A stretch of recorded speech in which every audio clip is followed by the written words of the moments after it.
This is David Patrick, Fitzstock Charts market video update for March 13, 2019. Take two on this video. I just recorded it and I didn't like the audio, so I'm trying it again. So hopefully this one turns out better. 3-day uptrend we're in. This is a no excuse market that we're in. We had 11 uptrends last year. We got paid on all of them. We went all cash back in October. And then we went into a 40-day uptrend this year. And then what happened last week? We got knocked out of trend. We went into a downtrend. What did I say? I said, you don't need to short this market. The higher time frame is in charge. The weekly is still bullish. This is super important that you understand this stuff. You do not need to short downtrends. You have to preserve your capital, preserve your year-to-date gains, and get ready to get back in long as soon as you have your rules to engage, which we did on Monday, Tuesday, Wednesday, and that's why we're in a 3-day uptrend right now. We're going to look at 1998. We diverged from 1980. We're going to look at Apple and QQQ, which I hit it out of the park with. I hope you did too, because it was a supplemental trade. I posted on Twitter. Pivotal lows, we always talk about the week before monthly option expiration. The market often hits pivotal lows. And what happens? We talked about this over and over and over and over and over and over and over again. What happens come Monday morning? It's like a light switch. They just turn it right off, and they don't remember anything that happened the previous week. And we talked about that in all the videos. And we've been talking about that for years. So what happened? Gap up Monday, gap and go. Tuesday, Wednesday, we're rocking and rolling, and we're getting paid because we had rules of engagement on 5-minute charts. We had rules of engagement on daily charts, and the weekly still is bullish. We're going to look at that 90% club in a moment. 65 doublers year to date, 1,009 different options in our 90% club since we launched the service back in 2013. These other stats, 107 different stocks have engaged long this year. Now, I might be off by one or two, but I think it's 107. 7 options, stocks, 7, just 7 from the ESFL. Didn't work. 7 failed. We lost on 7. 3 of them, we haven't got paid yet. They haven't been stopped. We're waiting to see what happens. So that makes 97 different winners out of 107. 90%. So not only do we have a 90% club, right now this year we're batting 90%. It's a 90-90. Unheard of statistics. No, we will not be able to continue batting 90%. We've batted over 750 since the launch of the service. Uptrends, we bat higher than downtrends and no trends, but we've been able to sustain a phenomenal winning percentage that I take a lot of pride in. A lot of that comes from scanning the charts, looking for historical chart pattern comparisons that repeat themselves. Okay, so let's get into 90% club. We talked about that, 65 doublers, 21 triplers, 1,009 doublers since the launch of the service, 281 triplers since the launch of the service. This should grow as this uptrend grows. This is the 1998 historical chart pattern on the left, 2019 on the right. We had a death cross right there. We had a death cross right here. We had a double bottom over here. We had a V bottom here. Some bull flags, grind up, and eventually we retested this really bullish indicator right here. What is this? Well, after this cross, which is the death cross, right? After the death cross, what can happen? You have a golden cross. Golden cross is pretty bullish, and I'm not the only one that knows this. The robots, the hedge funds, the black boxes, the algos, they all know it too. We want to stay on the same side as those robots. So back here when we saw the golden cross, guess what we saw? The market rip to new highs. This is the Dow Jones. It's lagging. The S&P is already up here. So is the QQQ. We'll look at that in a moment. This golden cross should be coming by the end of the week or early next week. And if that projection happens, I don't know, do we test this before we go higher like we saw there? You got to remember, when we got above this 10 SMA back in 1998, this market never looked back. And guess what? Guess what? Those pivotal lows, week before option expiration, we raised stops to. So now we don't have as much risk getting long in here, right? What do we have? 3% risk to make 10, 15%? It's all about risk reward, right? Defining your risk. Everyone has a different trading time horizon. Risk management is the number one key to trading success. I always talk about your own risk profile, and you have to define that. I went cash after we broke here. Actually, in October I went cash, and then right here I got long, ultra long, and went cash up in here. I sold this gap up. Monday I sold all the way down.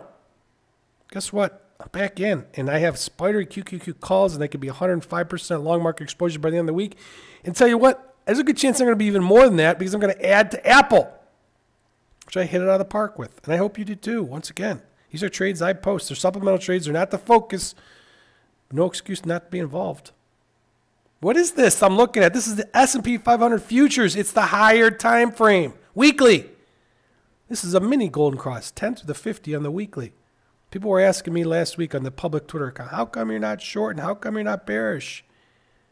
Because first of all, you don't have to short any bear market. Go back to 2008. It was my best year trading. I did short. I got lucky. I want to say I got lucky. I just traded rules of engagement. I just traded historical chart pattern comparisons. All right. I was with the trend. You had a lot of time to be short the market. It was an 18-month, basically, downtrend that kept hitting lower lows and lower highs. All right. So if I do end up shorting with this service, which I have selectively, it's going to be really late in the game. You know, it's going to be, before I really start getting swing short, we have to like break this, right, and start developing a bearish pattern. And then I'd be betting that we're going to 1,500. I don't think that's happening. If it does happen, we'll reevaluate things. Right now, what's happening is we have another number one price pattern right here. It's the same price pattern we had right here. That's when I went all in long, and I am all in long right now. Well, at least option capability of being that way. What is that right there? That is the bull flag above a downtrend line with MACD bull cross. What's this? Oh, it's another bull flag above a break of a downtrend with bullish MACD. Looks pretty good. I'm 105% long market exposure if I exercise my options on Friday. If the market pulls back and I don't, I'm going to reevaluate. And if we see price strength confirmation next week, I'll get longer. Bottom line is I'm in. I hit out of the park this week with 5-minute rules of engagement and QQQ and Apple, which showed relative strength early. So this is our higher time frame. We have to look at this. When we get to the daily, another thing you have to understand is you don't have to wait for an uptrend. If you did, that's fine. You're very patient and you're very disciplined. And you're going to be rewarded because you were. Just recognize if you wait for the uptrend, you're going to probably get higher prices, but you're also going to have higher probabilities. All you need is rules of engagement. Price above the 10 SMA, which we had on Monday, which we had on Tuesday. Now we have today. So you have 3 days to be long. If you waited for the uptrend and you got long today, because today you started the 2-day uptrend, we're actually in a 3-day uptrend, that's fine. You still made money. You bought the gap. Actually, I don't know if did we gap up? No, that's the futures. I think we gapped up. Yeah, you bought the gap up. So any way you look at it, you're long. So don't make excuses. If you have questions or you're underperforming or something's not working, hit me up on Twitter. Shoot me an email. I'm here to help. If I have to, I'll call you for 10 minutes. I called a subscriber earlier this week. Ended up being a little bit longer phone call than 10 minutes, and I don't even know if they're going to stay with the service or not. And that's besides the point. The point is I want to help people. I want to help people make money. I've said over and over again, early in my career was a disaster. I could bet 800, but I'd be all in every trade and eventually blow up my account. That doesn't work. That's why I pound the table on risk management. It's so important. Right? I'm here to help. If there's anything I can do to help, I'm going to be here. I don't have all the answers and I don't have a magic button. What I do have is a proven methodology. The 90% Club is proof. All right, sorry about the preaching. Here we go. ES looks good. Let's go to the SPX. And gosh, I hope this audio turns out better than the first one. And we're sticking with this new one no matter what. SPX. We are getting close to that breakout territory. That is price strength confirmation. We're in a 3-day uptrend. Looks good. MACD's curling up. The NASDAQ is stronger. It's breaking that. Dow Jones, we just looked at, is weaker. When we look at Russell 2000, that's weaker. IYT is weaker. XLF weaker. XLE weaker. IBB is weaker. So QQQ and spiders, which I'm both in, those are the strongest. I always like to buy the strongest things. Apple, spiders, QQQ. That's what I'm long. Everybody's different. That's what I'm long. I've disclosed that on Twitter. I disclosed it on the daily updates. So the IBD is lagging a little bit. Still looks okay. It's really did a nice shakeout here. And this actually now has room to go break new highs. So we're going to look stocks in that sector in a moment. TLT, I still think bonds go to new highs. They look fine. Gold is all over the map. I wouldn't touch it either way. Let's see, we looked at oil. We looked at IWT. Let's go right into the stock market here. We're 10 minutes in. By the way, I recorded this the first time, and it was about 35 minutes. I'm going to try to make it 25 minutes now or less. So I'll talk fast. Sometimes it's good, sometimes it's bad. Apple Computer, why did I get long this name? Well, first of all, I was long in here, stopped myself out when it broke the 10 SMA. It reversed. Guess what I did? I got in higher than I got out. Some people can't do that. That's an important part of trading, understanding sometimes you get in higher for the right reasons. And sometimes, when I sold in October right here on all cash, sometimes you get in at much cheaper levels than you sold. But you have to be able prepared to do both if you're a trader. And, if you're really managing your investments based on charts, then you have to be prepared to do pretty much anything. And I do. I manage my retirement. I manage my swing. I manage my investment. I manage my trading account. But I keep them all separate. And I think you should too.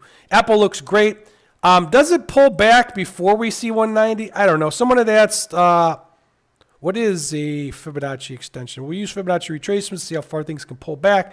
Fibonacci extensions, the way I use them is for a measured move. Apple came from here to here. See this pullback? Theoretically, that same move down, it should have a measured move up. And so if we draw Fibonacci extension, oops, it should be 100%. 100% gives you 186. I actually think it gets higher than that. Does it pull back before we see 186 to 190? Maybe. I don't know. If it does, it does. I think I'm going to be adding if it does. This is Apple. And by the way, I've been day trading Apple and QQQs. Here's our bull flag here. That's ROE. Didn't really have any shorts set up. Right in here, it came and filled this gap. What happens after you fill the gap? Usually you go right back up. It's just going right back up. So break of a downtrend, you got rules to engage right here. And if you're day trading it like I am doing, you have what? Break of a downtrend again, get long again versus the lows of the day. So no matter how you're doing it, day trading it, swing long, you're getting paid Apple. And you're getting paid fat. So Apple looks good. Amazon, not so much. Let me switch to the daily. Sandwiched in between moving averages. How do I know that? Because I just did this video over again. So sandwich between moving averages, MACD's heading flat, and it's going nowhere. So can it go higher? Yeah, it's just not leading, so we're going to move on. Netflix, MACD's grinding. This thing still looks like it wants to fill a gap back in here at 400. So I'd say that's number 2. Netflix looks good. Google looks phenomenal. I think it goes to new highs. Does it pull back before it gets there? Probably. Google looks good. Apple looks good. Netflix looks good. Tesla, not so much. Booking, not so much. I don't know why I flipped to CRM. That's breaking the downtrend. Facebook looks really good, and I think basically it's going to 190. I think it did a nice shakeout last week, and I think Facebook won higher. So that's what the 5th stock that looks pretty good. NVIDIA, well, we've had bottoming processes with Facebook and Apple, and we talked about this last year. I said Facebook, Apple, and NVIDIA all look like they will put in a bottoming process the first quarter of 2019. Go back to the videos. That's what I said. And guess what? Head, left shoulder, right shoulder, grinding into this gap. How it gets to 200, I don't know, but I think it's on the road to 200. Intel looks phenomenal. I like it. Texas Instruments is getting better. Micron, okay. Avgo, just okay. OLED looks really good. I like that chart a lot. Light, boring. XLN, remember this? What was this? A bull flag the new high with MACD confirmation. That was easy money, just like a 40-day uptrend. This is easy money. Now, does this thing go to new highs? Maybe, but if it does on MACD. So I still think this does go to new highs. It's just not as easy of a trade as a bull flag to a new high. The easy money's over with Xilinx. So that's the bottom line. Microsoft looks good. Still think it's going actually to new highs and then some. Oracle to new highs and then some. That's the 7th or 8th stock that looks pretty good. Adobe, new highs and then some. Coop now is reversed and now looks pretty bullish. Workday, Jobs, Splunk, FFIV, no. So there's about 12 stocks right now I think I liked. Team, new highs and then some. Roku's, this is a nasty reversal and probably did stop the runner. MACD bear cross. It's got a golden cross here, but it could come all the way down there. So that should no longer be a focus. It's getting knocked out of trend. It doesn't look good. What's Twitter doing? Grinding, no man's land. So we got about 12 stocks right there. Baba, nothing. Baidu. Baidu looks okay. It's very slow. NTES looks very good, by the way. VMW looks good. Viva, Las Vegas. Viva looks good. Momo looks good. So that's what, 15 stocks? Look pretty good. Shop, new highs. Looks very good. GoDaddy, I think we got paid. I think that we were able to scale that one from the ESFL today. Wix, not too much. SQ. Let's fly through the banks. I can already tell you, they're sleep fest. It's snoring. The banks are snoring. It's ugly. It's not ugly. It's just boring. Citigroup. Actually, I think Bank of America, out of all of them, probably looks the best. They're just asleep at the wheel, and there's no momentum. I'm not a patient person, so I'm not going to wait for the banks. I'm going to wait for them to set up, but I'm not going to sit in them. Let's put it that way. CME, this is a bear setup. We talked about this bear flag here, double bear flag. It was confirmed with MACD. Yeah, price reversal today. I don't get too excited until I see a reversal, then price back above the 10 SMA. And then it's got to go back to the 200 and the 50. So this thing still looks like it's going to underperform for now, even if the market does break to new highs. Tilray, Kronos. By the way, I think Kronos was one of the 7 stocks that we did get stopped on. JP Morgan, Vertex, CME, Netflix, Amazon, Microchip, Kronos. I think that was the 7 stocks. If not, email me and let me know. I think we have 7 losers this year, 3 that haven't paid, 97 winners, 90% were batting. I know I'm flying here. Let's fly through oil. No, it's just boring. CVS and Exxon look okay, but the momentum's not there. If I'm going to trade banks in oil, there better be some momentum. There's just nothing there. I don't think they're good shorts or longs for a trade. I mean, they might be great swing long investments if they ever wake up. They're just very boring here. Las Vegas Sands, the casinos look asleep at the wheel. I wouldn't touch them. Amgen, nice reversal. That stock was looking so ugly. Gilead, nice reversal. Alexion, do we have any leadership here? Maybe if I can type Alexion. There we go. That one looks good. It's probably going to go new highs without MACD, though. ISRG looks very good. Lumina looks okay. I think if you have to pick one, you're going to go with that ISRG. X-Ray. Jeez. That's a bull flag, and that one looks good. So X-Ray and ISRG, that's 2 in that sector that look okay. WWW. I think Twilio was the other one that looks very good. I think I just identified probably 15 stocks. I know I went through them fast, but this is the second time around. I know the stuff pretty well. Netflix, I'm sorry, SP 500. You got a head, left shoulder, right shoulder. What you do have is a second uptrend, actually a third of the year, a 2-day uptrend, 40-day uptrend, now a 3-day uptrend. You have your rules engaged. You have a higher time frame that says be long, stay long. You have a golden cross coming. Probably on this next week. I think on the Dow Jones it might be later this week. Either way, even if we pull back, the market's telling us to stay long, be long versus your stops.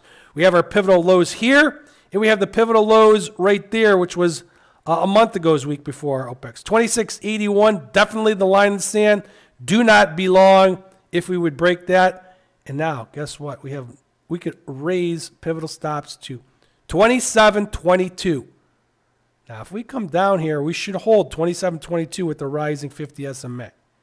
If we don't come down there and we just bull flag again, then we're looking for new highs. 2,900, 2,950, 3,000. We're not going to pick a top. We're going to ride the trend. That's all I have for the market video update. Have a great day.